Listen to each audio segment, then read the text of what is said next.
રાજકોટમાં 44 ડિગ્રીએ પારો પહોંચતા રોડ પર સિગ્નલ પર નેટ નાખવામાં આવી। ગુજરાતનું સૌથી હોટ શહેર બનેલા રાજકોટમાં તાપમાનનો પારો 44 ડિગ્રી સુધી પહોંચી ગયો, જેના કારણે રાજકોટના લોકો ત્રાહિમામ પોકારી ઉઠ્યા। બપોર પડતા જ રાજકોટના રસ્તાઓ સુમસામ ભાસવા લાગે છે, ત્યારે સિગ્નલ પર લોકોને ગરમીથી રાહત મળે તે માટે ગ્રીન નેટ લગાવવામાં આવી છે। શહેરના ત્રિકોણબાગ, ભાવનગર રોડ, આજી ડેમ ચોકડી સહિતના વિસ્તારમાં અન્ય વિસ્તારોની સરખામણીએ વધુ ગરમી નોંધાતી હોવાથી મનપા દ્વારા ત્રિકોણબાગ ખાતે ગ્રીન નેટ લગાવવામાં આવી, તેમજ સ્પ્રિંકલર દ્વારા પાણીનો છંટકાવ શરૂ કરવામાં આવ્યો। શહેરવાસીઓએ મનપાની આ કામગીરીને વખાણી। ખાસ કરીને સિનિયર સિટીઝનોનું કહેવું છે કે આ પ્રકારની વ્યવસ્થા ગરમીમાં રાહતરૂપ સાબિત થઈ શકે છે।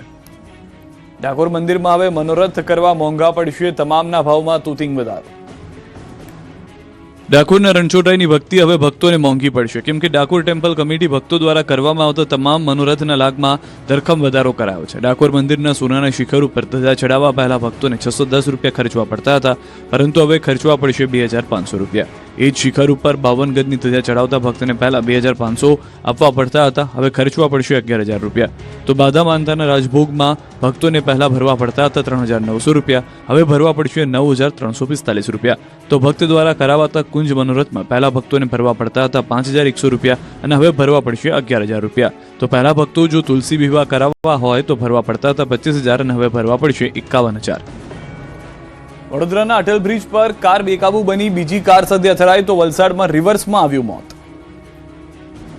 બ્રિજ પર પૂરપાટ દોડતી કાર ચાલકે અચાનક સ્ટીયરિંગ પરથી કાબુ ગુમાવ્યો અને પહેલા બ્રિજની દિવાલ સાથે ટકરાઈ અને પછી અન્ય કારને ટક્કર મારી ઊંધી વળી ગઈ। દ્રશ્યો વડોદરાના છે, જેના સૌથી વ્યસ્ત અને જાણીતા અટલ બ્રિજ પરથી રૂવાડા ઉભા કરી દે તેવા દ્રશ્યો સામે આવ્યા છે।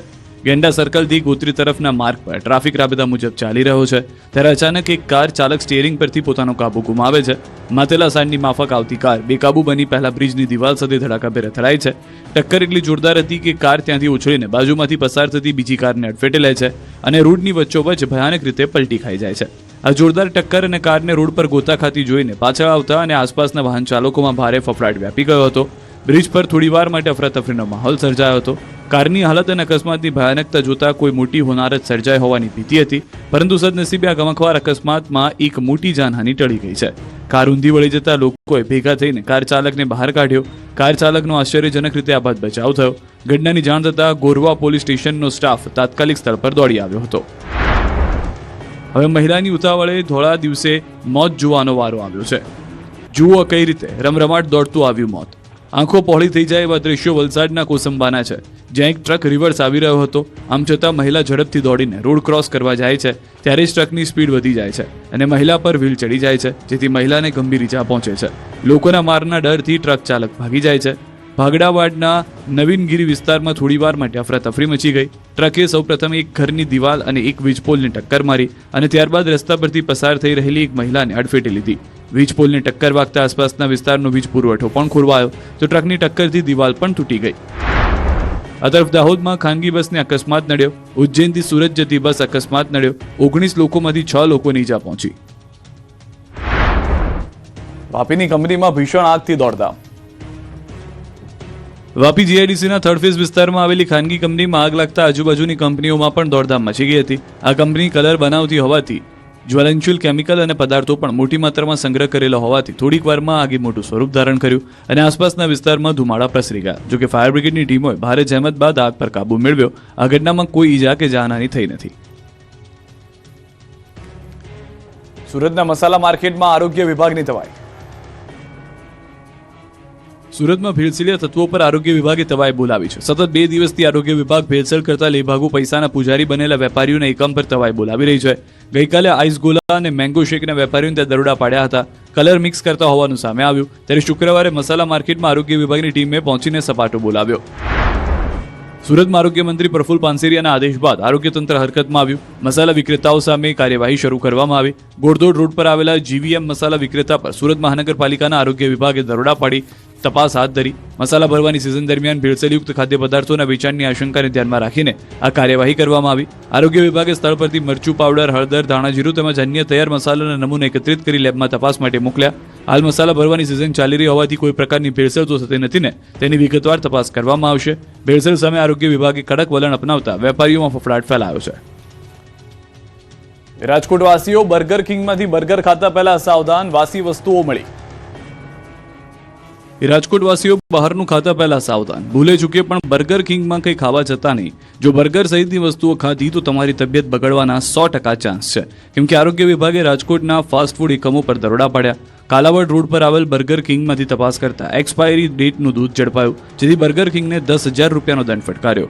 ઉપરાંત 21 જેટલા ધંધાર્થીઓને ત્યાં તપાસ કરવામાં આવી, જેમાંથી 4ને લાયસન્સની સૂચના અપાઈ, જ્યારે 17 જેટલા ધંધાર્થીઓને ત્યાં સ્થળ પર નમૂના પરીક્ષણ કરાયા. ખેડામાં ધારાસભ્યએ ભ્રષ્ટાચારનો પર્દાફાશ કરતા કેનાલને જેસીબીથી તોડવામાં આવી. ખેડાના વાટવાડી વિસ્તારમાં નવી બનેલી કેનાલનું કામ લોટ પાણીને લાકડા જેવું થયું હોવાની ખુદ પોલ ધારાસભ્યએ ખોલી. મહેમદાબાદના ધારાસભ્ય અર્જુનસિંહ ચૌહાણે લોકોની ફરિયાદ બાદ કેનાલમાં તપાસ કરતા હથોડીથી ભ્રષ્ટાચારના પોપડા ખરી પડ્યા. સમગ્ર કેનાલના ભ્રષ્ટાચાર થયા હોવાના ખુલાસા થયા, જેને લઈને સીએમ સુધી રજૂઆત કરાઈ, જેને લઈ તંત્ર એક્શનમાં પણ આવ્યું અને કેનાલમાં જેસીબી ઉતારી આખી કેનાલને તોડી નાખવામાં આવી. ભ્રષ્ટાચારની કેનાલ પર ફરી વળ્યું દાદાનું બુલડોઝર. ભ્રષ્ટાચારીઓ સાવધાન થઈ જજો, હવે ખેડૂતોના હક પર તરાપ મારનારાઓની ખેર નથી. ખેડાના વાટવાડીમાં નવી બની રહેલી કેનાલમાં ભ્રષ્ટાચારની પોલ ખુલતા જ રાજ્ય સરકાર એક્શન મોડમાં આવી. ભ્રષ્ટાચારની આ કેનાલ પર આજે દાદાનું બુલડોઝર ફરી વળ્યું. અંદાજે 2 કરોડ રૂપિયાથી વધુના ખર્ચે બની રહેલી આ કેનાલમાં હલકી ગુણવત્તાનું કામ થયું હોવાની ફરિયાદ ઉઠી. સ્થાનિક ધારાસભ્ય અર્જુનસિંહ ચૌહાણે પોતે ખેડૂતો સાથે મળીને આ કૌભાંડનો પર્દાફાશ કર્યો, જેના પગલે ગાંધીનગર અને નડિયાદ સિંચાઈ વિભાગની ટીમો દોડતી થઈ. અધિકારીઓ હથોડાના ઘા મારીને 50થી વધુ જગ્યાએ તપાસ કરી, જેમાં કેનાલ પોચી હોવાનું સાબિત થયું. તપાસના અંતે ભ્રષ્ટાચાર સાબિત થતાં જ 2 કિલોમીટર સુધીની આખી કેનાલને ખોદી નાખવામાં આવી.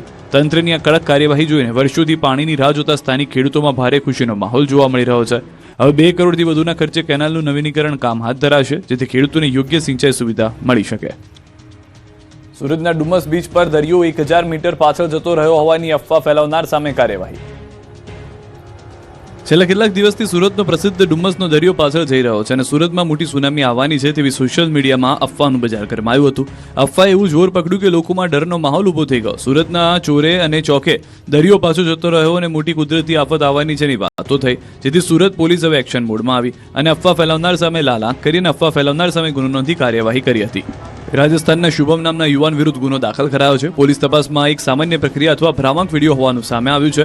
11 લિંક દ્વારા અફવા ફેલાવવામાં આવી હતી, જેને દૂર કરવામાં આવી છે. પોલીસે ચીમકી આપી છે કે આવી ખોટી માહિતી ફેલાવી શહેરમાં ભયનો માહોલ ઊભો કરનારા તત્વોને બક્ષવામાં આવશે નહીં.